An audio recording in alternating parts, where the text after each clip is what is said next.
सिंध में मकानी इदारनि जे चूंडुनि ऐं निज़ाम बाबति पीपल्स पार्टी मुतहदा क़ौमी मूवमेंट जा तफ़री इजलास जारी आहिनि। गुज़िरियल 6 महीननि खां कोर कमेटीअ जे नाले ऐं नंबर प्लेट सां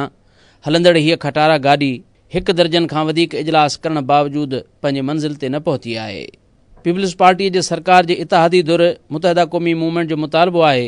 त मुशर्रफ जे नाज़मीअ वारे निज़ाम खे बरक़रार रखियो वञे, कराचीअ खे 5 ज़िलनि में बहाल न कयो वञे ऐं सिंध हुकूमत जा रेवेन्यू, पुलिस, सिहत ऐं तइलीम जहिड़ा अहम खाता शहरी सरकार जे नाज़िम जे हुकुम हेठि ॾिना वञनि। ॿिए तरफ़ पीपल्स पार्टीअ जी हुकूमत ॿिए वाटे ते बीठल आहे। पीपल्स पार्टीअ खां पंहिंजे वोटरनि, चूंडियल नुमाइंदनि ऐं गुज़िरियल चूंड मुहिम में कयल वाइदनि जो मुतालबो आहे त सिंध में 1979 वारो बल्दियाती निज़ाम बहाल कयो वञे। कराचीअ जे 1.5 करोड़ खां वधीक आबादीअ जे शहर खे अॻूणनि 5 ज़िलनि में बहाल कयो वञे ऐं नाज़िमनि खे ॾिनल इख़्तियारनि जी छुड़वागीअ खे घटायो वञे। ॿिए तरफ़ पीपल्स पार्टीअ जी सरकार मुतहदा खे बि राज़ी करण जे जतननि में मसरूफ़ आहे। ख़बर नाहे त पीपल्स पार्टीअ जे क़यादत खे पंहिंजे नुमाइंदनि खां वधीक इतिहादी नुमाइंदनि खे राज़ी रखण जो कड़ो लाचार आहे जो ग़ुलाम सिंध जे कलाम वांगुरु पीपी अॻवान पाण खे कंधार सम्झण बावजूदि इतिहादी धुर अॻियां एतिरो मजबूर आहिनि। सिंध जो अवाम जंहिं पीपीअ खे उमेदुनि खां वधीक वोट ॾेई इक़्तिदार में मोकिलियो आहे, उहो अवाम पीपी क़यादत जे रवैयनि ऐं पॉलिसियुनि ते निहायत परेशान आहे त आख़िरकार हिन भेरे पीपी पंहिंजे प्रोग्राम खां एॾी पासे मट छो कई आहे ऐं पीपल्स पार्टी एतिरी बेवस छाजे लाइ आहे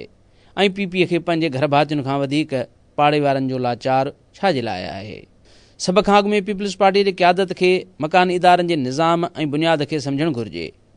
पाकिस्तान जे मुख़्तसिर सियासी तारीख़ इहा रही आहे त हिन मुल्क जे 3 वॾनि आमिरनि जनरल अयूब, जनरल ज़ियाव ऐं जनरल मुशर्रफ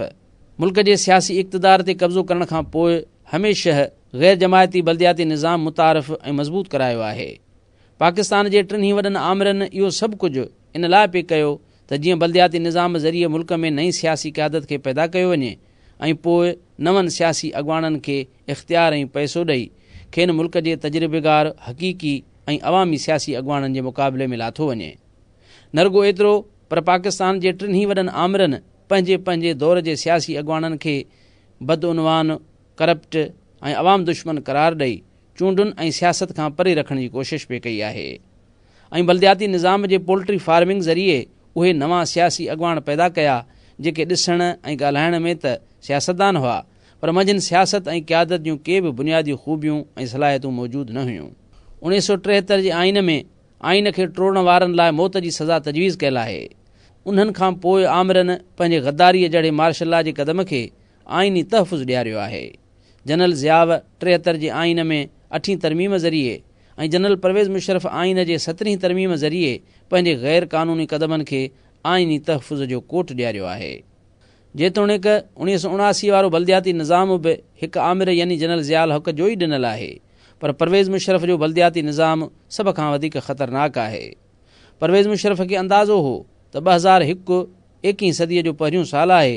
ऐं हिन दौर में अवाम सुजाग आहे, मीडिया निस्बतन आज़ादु आहे, शहरी ऐं इंसानी हक़नि लाइ विढ़ंदड़ कारकुन ऐं तनज़ीमूं मौजूदु आहिनि। तंहिं करे खेसि पार्लियामेंट मां इक़्तिदार ते कब्ज़े जो सर्टिफिकेट सवलाईअ सां न मिलंदो। उन सबब जे करे परवेज़ मुशर्रफ हिकु त मुल्क जे 2 वॾियुनि पार्टियुनि पीपल्स पार्टी ऐं मुस्लिम लीग नवाज़ खे क़बूल करण खां इनकार कयो ऐं उन्हनि जी क़यादत यानी मोहतरमा बेनज़ीर भुट्टो ऐं मियां नवाज़ शरीफ़ खे मुल्क खां ॿाहिरि रखण ते मजबूर कयो ऐं ॿियो त बल्दियाती निज़ाम खे एतिरो मज़बूत बनायो जो सूबाई हुकूमतूं ऐं वफ़ाक़ी हुकूमत जी अहमियत घटिजी वई। इहो परवेज़ मुशर्रफ जे दॿाअ जो ई नतीजो हो जो पीपल्स पार्टीअ खे पीपी पार्लियामेंटेरियन जो नालो रखणो पइजी वियो ऐं मुस्लिम लीग नवाज़ खे नवाज़ शरीफ़ बजाए शहबाज़ शरीफ़ खे पार्टीअ जो सरबराह बनाइणो पियो। जनरल परवेज़ मुशर्रफ मुल्क जे सियासी ऐवाननि इक़्तिदार खे अहिड़ी रीति हेठि मथे कयो जो माण्हू सूबाई असेंबली ऐं क़ौमी असेंबलीअ जूं मेंबरियूं छॾे लोकल काउंसिलुनि जा दफ़्तर पुछण लॻा। जनरल परवेज़ मुशर्रफ ज़िले नाज़िमनि खे एतिरा इख़्तियार ऐं पैसा ॾिना जो 2005 जे बल्दियाती चूंडुनि दौरान केतिरा ई MNA क़ौमी असेंबलीअ जी मेंबरी छॾे ज़िले नाज़िम थियण लाइ मैदान में रही पिया।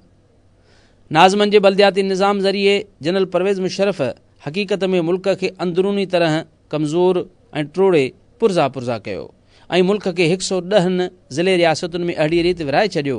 जो हींअर जॾहिं तारीख़ जो उहो बदतरीन आमिर मुल्क मां भॼी चुको आहे, पर संदसि तातियल ऐं पालियल नाज़िम संदसि निज़ाम मां हथु कढण लाइ तयारु न आहिनि ऐं हू ज़िद ॿधी बीठा आहिनि त असीं परवेज़ मुशर्रफ जे निज़ाम खे तब्दील थियणु न ॾींदासीं। माज़ीअ में पीपल्स पार्टीअ जी इहा ख़ुसूसियत रही आहे त हुन सदाई आमिरियत जूं निशानियूं मटाइण ऐं मिटाइण यानी लाहण ऐं तब्दील करण जी कोशिशि कई आहे ऐं हिकु अवामी ऐं जमहूरी पार्टीअ खे करण बि ईअं ई घुरिजे जीअं पीपल्स पार्टी माज़ी में पे कयो आहे। छा पीपल्स पार्टीअ समेत कंहिं बि जमहूरी पार्टीअ लाइ इहो मुमकिन आहे त हू हिकु आमिर जे आइन ऐं उन जे मुतारफ़ करियल निज़ाम खे कंहिं हिकु सियासी धुर जे ख़्वाहिश या फरमाइश ते बरक़रार रखे? छा इहो पीपल्स पार्टीअ लाइ मुमकिन आहे त हू परवेज़ मुशर्रफ जे हामियुनि ऐं साथारियुनि खे क़बूल बि करे ऐं उन्हनि जे आमिरियत वारे दौर जे रीतुनि ऐं रिवाजनि खे बरक़रार रखे? इन जो मतिलबु त इहो थींदो त पीपल्स पार्टी पंहिंजो प्रोग्राम ऐं अवलियतूं छॾे परवेज़ मुशर्रफ जे पुठियां लॻी पवे। ॿियो केरु कहिड़ी सियासत थो करे उनजो पंहिंजो रस्तो आहे, पर पीपल्स पार्टी जहिड़ी जमहूरी जदोजहद जो शानदार माज़ी रखंदड़ पार्टीअ खे पंहिंजो रस्तो न छॾणु घुरिजे।